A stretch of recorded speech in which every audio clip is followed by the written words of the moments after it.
Welcome to my PMIN 501 leadership project. I've chosen to combine both PowerPoint and video. It just seemed like it would work the best. And what I'll be covering is the current state of Air Force chaplaincy and overall ministry evaluation. So here's the material we're going to be covering. We'll do a quick introduction here in just a moment, but I will preface with saying that we are covering Air Force chaplaincy, as the first slide even stated. And all of these things are in reference to Air Force chaplaincy. So the state of Air Force chaplaincy, how does that ministry fit in the church as a whole? Witnessing, how do chaplains evangelize and proselytize? And what is the attitude of the chaplain when it comes to evangelism? Next, we'll look at the culture. This is going to be critical because we have to look at both the culture of chaplaincy itself, military chaplaincy, as well as the culture of the military. Moving forward, we will look at the paradigms within this ministry, essentially evaluating the fivefold ministry APEST and other potential paradigms of chaplaincy. Last, we will be looking at the health of military chaplaincy, both the health of the ministry itself and the health of its leaders. And then we'll conclude with some final thoughts and comments. A quick introduction. This entire project is going to be revolved around military chaplaincy, very specifically to the Air Force. There will be times when I will simply say military chaplaincy, but please understand that I'm always referencing the Air Force. Chaplaincy can look a little bit different, even though it's still military chaplaincy, and the Army and the Navy and the other various branches, such as Coast Guard or like the Marines or something like that. Next, I will also primarily be covering the first 10 years of service as a chaplain. Now, why is that? Essentially, the first 10 years, you are either a first lieutenant, second lieutenant, or captain. After you become a major, so after captain, major and above, you end up middle management and upper management for the chaplain corps of the military, and ministry changes very drastically. However, it is required that you are a captain for 10 years if you are an active duty chaplain in the Air Force. If you are a reservist, you'll be a captain for 5 years. So if anyone happens to be a reservist listening to this PowerPoint, then just know that we're referencing the first 5 years of ministry, as opposed to all active duty will be that first 10 years of ministry. And part of this brief introduction, I'd like to share this quote by Naomi Paget in her book, The Work of the Chaplain. And it says, "The chaplain serves as the representative or stand-in for God. Throughout my courses, I've been thinking about things. I'm in a preaching course, and more or less, the pastor is kind of the voice of God, right? You present the word of God to his people. The missionary, well, they're the feet and maybe the heart. The prophet, also the heart of God. Well, the chaplain is the presence of God. You are a divine stand-in for God's presence. You go where no one else wants to go, and you stay with people through times that no one else really will. And that's what a chaplain is." Jumping right in, we're going to begin with looking at the state of chaplaincy. Essentially, how is chaplaincy doing? Is it growing? Is it declining? Is it something that people are applying for and jumping into? And we're going to look at all of this again in regards to United States Air Force chaplaincy, and we're also going to evaluate this in regards to the current state of the American church. As described by David T. Olson from this course, he mentioned that, in fact, in both the biological and spiritual world, decay is often necessary for new growth to appear. I pulled this quote out very specifically because it is almost a paradigm of chaplaincy. There is some decay, but there's also some new growth. Let's look at that. So we have these two aspects. We have the decay and we have the new growth. Well, what is decaying? Well, military chaplaincy is very representative of the American church because the military population is incredibly representative of Americans. And therefore, inside ministry has slowly declined. And what do I mean by that? This is things like chapel services, having less participants, and fewer individuals seeking the chaplain on their own initiative. Once upon a time, and I was told this by the major that I worked under in Davis Monthan, once upon a time he could sit in his office and be busy all day with counseling, mentoring, marriage counseling, finance counseling, because people would constantly come to him. But the church, as we have read both throughout this course and things like Church 3.0, the church is not sought out for spiritual wisdom anymore, and neither is the chapel on the Air Force Base.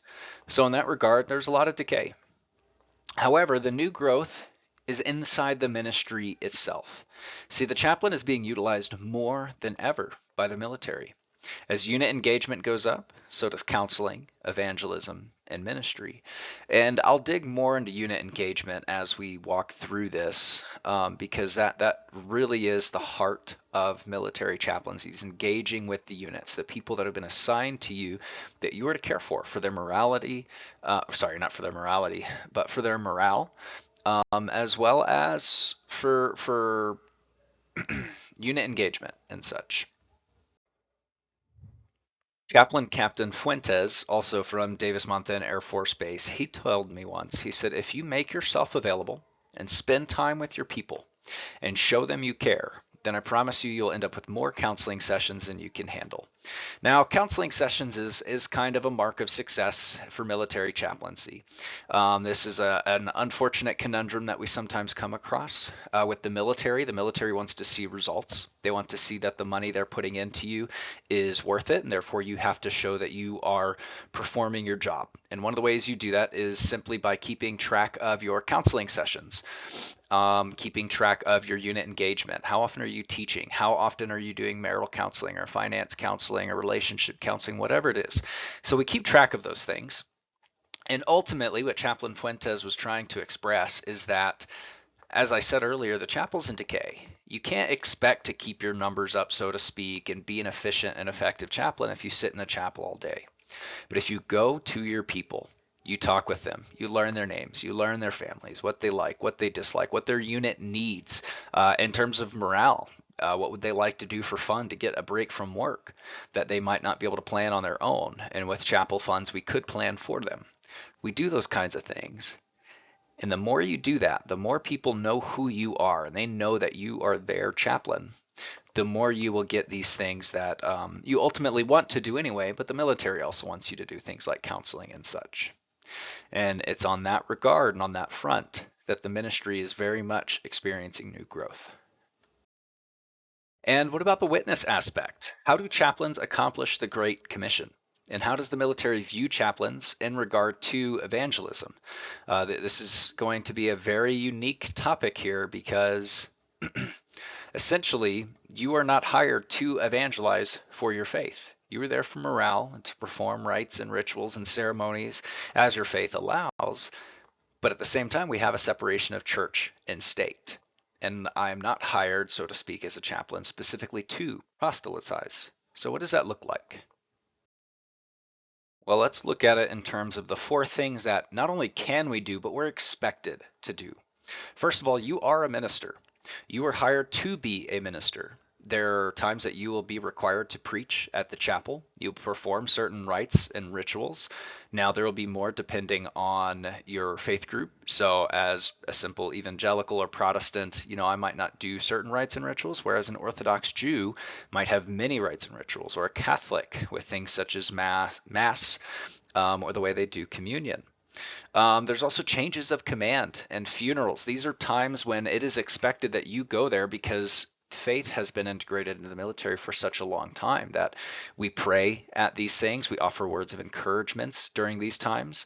Funerals is a very big one, whether we've lost someone due to suicide or we've lost someone from natural causes. The chaplain plays a major part. We also serve as intercessors. Chaplains are expected to be counselors. We have 100% confidentiality, something that we'll discuss when we get into the culture side of things. But we're also officers and leaders. We do have officer rank in the military, and that means something. We're expected to help younger enlisted individuals who might not have their life as put together. Now, we might not have our lives as put together either, but nonetheless, we work as intercessors for them. And we're also a voice of reason. One of the top two jobs for chaplains is to advise leadership. Sometimes this is simply advising leadership on morale, and in times of war, it could be on morality, whether or not we can do or not do a certain action.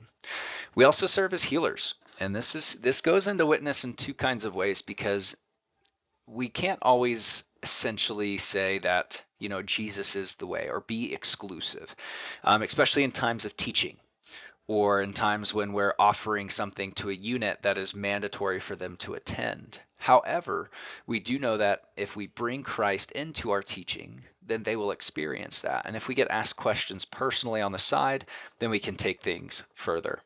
And finally, this has already been mentioned earlier, but presence. The chaplain is a stand-in for the very presence of God. Just being there and being present is a witness. I have a guy currently, a friend of mine, who's actually not a chaplain and not an officer, but he's a very high-rank enlisted individual. He's a non-commissioned officer, and he went out on a 4-mile ruck with his unit. Despite the fact that he's already completed this ruck, he doesn't have to do it, but he does it as part of his witness. He's very much practicing being a chaplain in that moment. He's just being present where no one else wants to be present. And that's what we have the opportunity to do in this position. We get to be places that sometimes we don't want to be, but we go there anyway because we know no one else will. And that gives us the opportunity to speak with individuals. And when we're with people one-on-one and they ask us our views and our opinions, we get to witness very openly and very biblically and very clearly. Now, I took this slide almost verbatim from one of our class lectures by Gabe Lyons, What Does the World Think About Us? But you'll notice I've made a slight modification here. I wonder if I can hover a little laser here. So what I did is in red, I highlighted probably the 4 key things that I have found personally. I have been told by other chaplains in the interviews I conducted with a 7-chaplain team out in Davis-Monthan, as well as my 2 supervisors in Alabama. And these are the 4 things that they found to be the most prevalent amongst military personnel. So you'll see I changed that right here from young Christians to military personnel. I didn't try to give a particular percent, and these are estimated. I did not perform an actual survey. However, with that said, this seems to be the general consensus amongst my peers and other chaplains. So first of all, judgmental. That very consistent with what the world thinks. 87% of outsiders, those outside the church, believe Christians or chaplains in general will be judgmental. Well, military personnel think this as well. This has even been said to my face. Chaplain, I was worried about coming to you because I thought you might judge me. Out of touch with reality. We have a postmodern world now that believes that science rules and that faith and religion and belief has very little to do with solving real life problems and real life issues. World about 72% from Gabe Lyons' poll, as well as we would say about 75% of military personnel would agree that chaplains are going to be a little out of touch with reality. They won't be able to help because they just have faith and belief in some kind of book. How can they possibly help me? Boring, this is a big one. Military personnel definitely rated much higher. Most people think, oh, well, not only are chaplains officers, but they're also the spiritual people. They have to, watch how they speak and talk. They won't drink. They won't hang out. They won't have fun. And it's interesting because I'd say this one gets flipped on the head the most. Chaplains, we have a very unique opportunity where we get to engage with enlisted personnel in a way that other officers do not. We get to create fun events that, again, other officers don't have the opportunity to really do those kinds of things. Some do, very, very select few. But it's interesting because the majority of military personnel will think that, chaplains are pretty boring. And we have a young crowd, young enlisted military personnel. And being boring is certainly going to push them away and make our ministry harder. And lastly is confusing. As far as outsiders, 61%, we rated this very, very high for military personnel. This might be one of the main areas where military really differ from the rest of the world. We have found that most people have little to no spirituality at all, and that has made things even more confusing. Even the basic tenets of any faith can sometimes come across as very confusing to some of these young minds. A lot of our young enlisted personnel come from broken families, broken homes, and broken situations. So they're not even quite sure what we do. They're not sure who we are. Why is the military hiring pastors, so to speak, to do anything, really? Now, why did I include this in the witnessing? Essentially because these are the barriers that we have to overcome in order to witness well. And it's very important for a chaplain who may be assisting people with various different faiths or no faith at all, we can't come across as judgmental. We have to be in touch with reality because the military is rough. For some of these guys, it is very long hours, long nights, and not a lot of pay for our enlisted counterparts.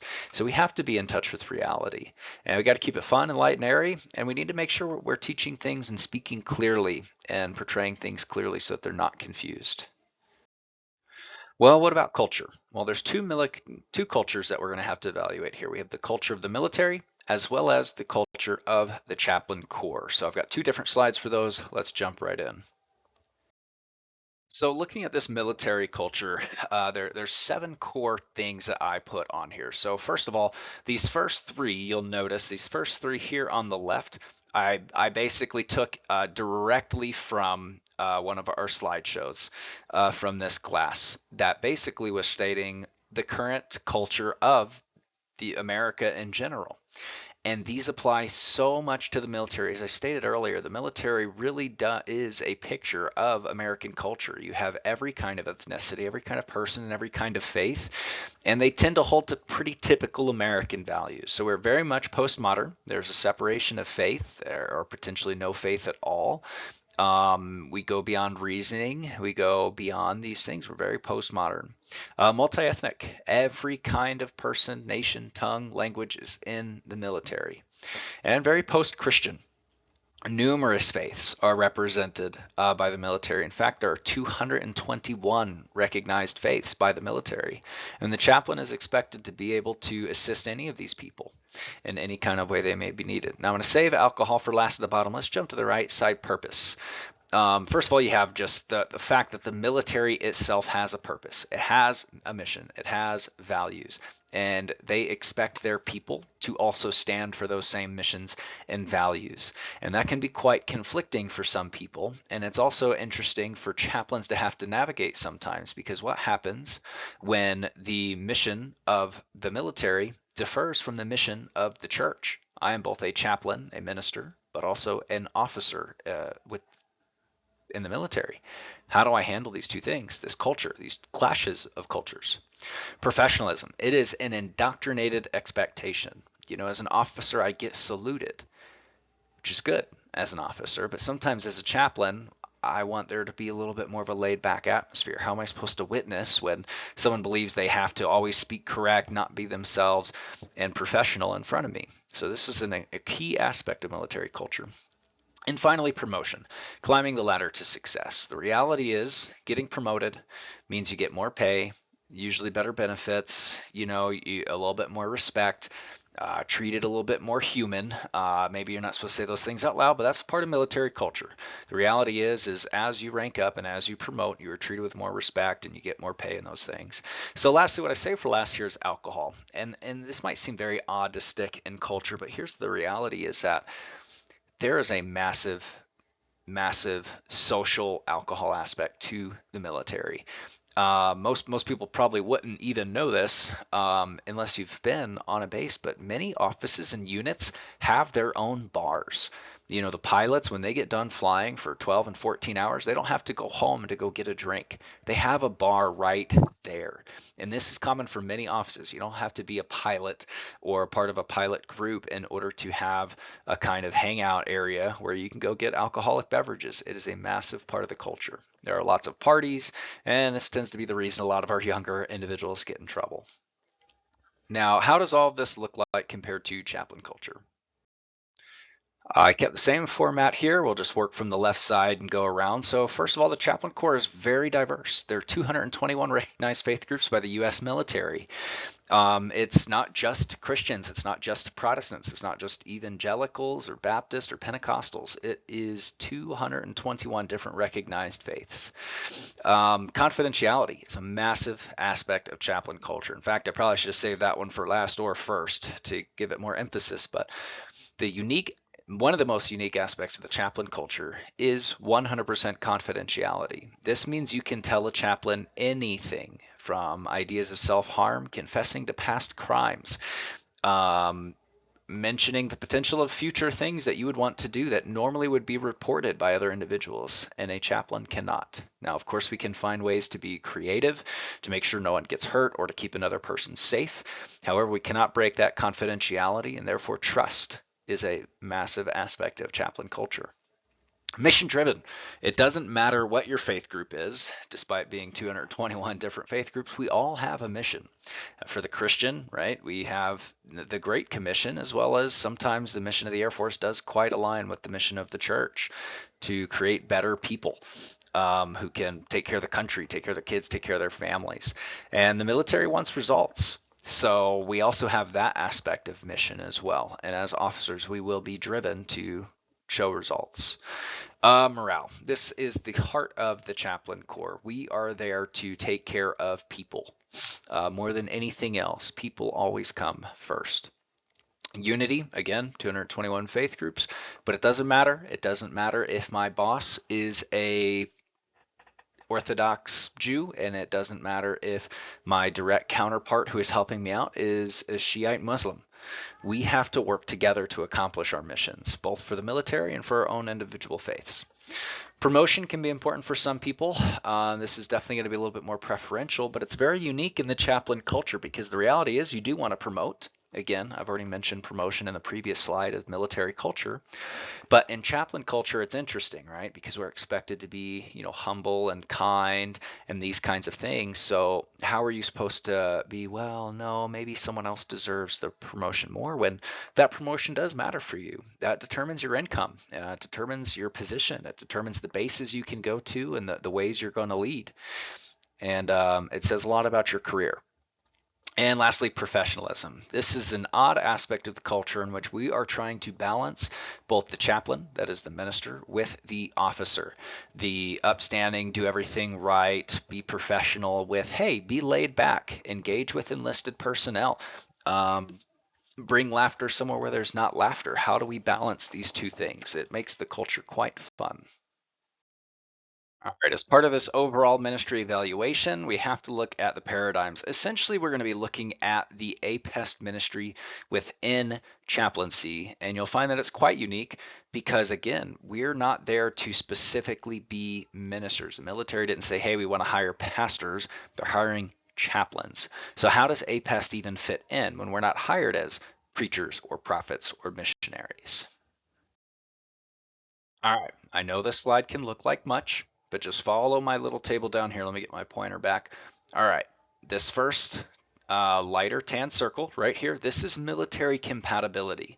How compatible is apostolic ministry with the military, or how desired is it by the military? Whereas the green would be ministry compatibility. Someone who is very apostolic with the way they use their gifts and the way they do ministry and interact with people, how well will they perform in chaplaincy? Well, let's look at it. Apostolic, the innovators of kingdom ministry, right? Well, here's the thing. The reality is they tend to clash a lot with the military. So we gave them about a 25% with military compatibility. Also, these statistics were created alongside 16 other chaplains coming from some chaplain candidates that I work directly with, my core Davis-Monthan group, which is 7 chaplains, and then my supervisors in Alabama. And essentially, the reason this is so low is it's not that they won't do well. In fact, you looked at ministry-wise, 75%, one of the highest ratings, with evangelists being the highest. Because we need innovators, we need people who can think. The problem is the ministry and the military tend to clash, right? They don't want someone who's so outspoken about kingdom ministry, about God, about Jesus. They want a little bit more holistic. So that's why this is rated so low, whereas it's going to be rated really high as far as ministry compatibility, because you are going to thrive well, because reaching these people takes innovation. What about the prophetic ministries? Well, these are the guardians of covenant relationship, and there's about 50% with military compatibility, but only about 25% with ministry compatibility. And now I'm also going to come down here to shepherd and compare these two at the same time, and I'll tell you why. Shepherds, as well as the prophetic, tend to care for God's people. Even the shepherd you'll see here, this is the overseer of the community of God. Well, here's the reality. There's not a lot of Christians there. Just as much as the military diversity is about as diverse as American culture. So if you are someone who is dead set on caring for the people of God, you're going to get burnt out pretty easy because there's not a lot of people of God there. In fact, you'll be working with most of them in the chaplain corps, and then you'll find very few and far in between. However, military-wise, they tend to love these kinds of people decently well, and the reason is, and the reason the shepherd one is so high, even though there's not a lot of people of God, is because of the semantics. The military wants shepherds. They want you to care for people. They want you to take care of people's hearts and souls and minds. And then the prophetic, being able to speak into people's lives. I mean, these are the people who are going to hopefully give hope. And that's something that is majorly needed. Let's come over to the evangelist. So evangelist, there's a high attraction of evangelists to chaplaincy. And the reason is because the majority of those in the military are lost. You're to deal with a lot of lost people. And I put down here 22 a day. So there's a statistic that has been around for a long time that about 22 military personnel take their lives every day on average, as well as the perception of the military being perceived as lost. Again, we've already talked about alcohol being a part of their culture, and therefore the typical evangelist is going to be very drawn to chaplaincy. And usually they will do well, because if you have a heart for lost people and you're okay with rejection, those are two things that are going to help you succeed in this ministry. Now, the reason the military would rate this so low for compatibility is the evangelist ultimately has a goal. Especially as a Christian chaplain, right, to bring people to Christ. The military has very little concern with converting individuals to Christianity. They're interested in the caring for them. Take care of their hearts, take care of their souls, take care of their minds, teach them some things. You'll see this rated pretty high. We're not really concerned with making more Christians. So that's why it's rated pretty low. And then finally, we'll look at teaching here, the mediator of wisdom and understanding. Equal 50-50. Teachers are going to excel here, and the military loves teachers more often than not, right? 50-50 chance there. And there's a lot of teaching opportunities, whether it's through marital counseling, finance counseling. A lot of these things I've already mentioned. They do well. Now, don't look at any of these and think, oh, well, I'm apostolic, so I'm very attracted to it, but it's not going to work out. No. It's not necessarily what these percents mean at all. So take all of these with a grain of salt, but hopefully that gives a little bit more clarity to the paradigms within this ministry of how the APES ministry works within such a unique conundrum of what chaplaincy is, where you are both an officer and a minister. So with all of these things together, what about the health? What is the current health of the chaplain corps, and what about its leaders? Let's look at both of these things. So you'll see again, I took this directly from some of our lecture material, and the reason is because these two questions, the second I read them, I thought they were awesome. Building the house of God becomes fruitful based on the answers to these two questions. Questions one, are you willing to pay the price to change? Sorry, pay the price of change. Are we willing to create new pathways that will allow the work of God to advance? So here's the thing. I can't necessarily say whether chaplaincy right now is or is not healthy. And the reality is there are hundreds of Air Force bases and thousands of military bases worldwide, with tens of thousands of different units and groups and hundreds of thousands of people in the military. And I can't tell you exactly how every base is doing, and every base is different. I have unfortunately heard plenty of horror stories of chaplains who have worked under awful leaders who are not okay with paying the price of change, who are not interested in creating new pathways. And I've heard the opposite. I've heard the converse of this. In fact, I worked with one of those teams in Davis Month, and they were willing to pay the price of change. It takes hard work to go out there and do unit engagement. Sitting in a chapel sounds nice. Sitting and waiting for people to come to you sounds nice and cushy and comfy and cozy. And once upon a time, it worked. But we are building the house of God, and we want it to be fruitful. And therefore, we're willing to pay that price. We're willing to go out on the flight lines when it's 120 degrees out in the desert of Tucson, Arizona, where Davis Monthan is. And we're willing to create new pathways that will allow the work of God to advance. This team was comprised of about 4 Pentecostal individuals, a Catholic, and 2 Baptists. That team worked together wonderfully, constantly coming together. Hey, what can we do to engage people? What can we do to take care of our people? So they're really doing both. They're paying that price, right? Sometimes you have to compromise. You have to set aside some of your beliefs for another, or sometimes you do get your way, which is nice. But they were willing to create new pathways to succeed. So some chaplain ministries on one particular base, for example, here in Colorado Springs, they have both Peterson and Schriever and the Air Force Academy and Fort Carson, all right here, Fort Carson's Army. Each one of those, 2 of them might be healthy and 2 of them might be drastically unhealthy. The only way to know is to really go in there and look at these 2 questions. How are the individuals working together to create new pathways? And are they paying that price, saying, okay, things have to change. We can't just be cushy anymore. Instead of trying to say which bases might have a healthy ministry, which ones won't, instead I've decided to look at the 3 marks of health, again, taken from some of our lectures. The first is godly and gifted leaders. The individuals who are part of that chaplain team need to have a spiritual aspect and an officer aspect. Those who have responded to God's call, there's the spiritual, and those who have spent personal time to sharpen their leadership skills, there's the officer side. Someone who can encapsulate both of those things is going to be well on their way to leading a healthy team. Next would be a strong core group. A healthy chaplain team is comprised of individuals who can work together for a common cause despite theological differences. The reality is that you will work with chaplains of different faiths. You have to determine whether or not you are going to do that together well or not to care for your people, because their hearts and minds and their emotional state and well-being still matters, whether you're Christian or Muslim. And you need to be connected to community. So a healthy chaplain core team will meet regularly to ensure that the needs of the units are being met and that no airmen are left behind. We need to be connected to our individual communities, such as our units. We need to know who the first sergeant is there. We need to know the commanders. We need to be connected to those guys. They need to know that we exist so that we can come alongside them and partner with them. And I will also reference something I didn't type in here, but connected to community. As individuals, you have to be connected to community outside of your place of work. Despite your place of work being ministry, we still have our own churches and groups and home groups and life groups and things that we need to be a part of to ensure our own personal individual health. And that brings us here to this conclusion. That is an overall evaluation of the ministry, just kind of looking at everything, very broad picture, a couple things specific. I would like to mention these last 4 things about chaplaincy and part of its evaluation. Chaplaincy is incredibly unique.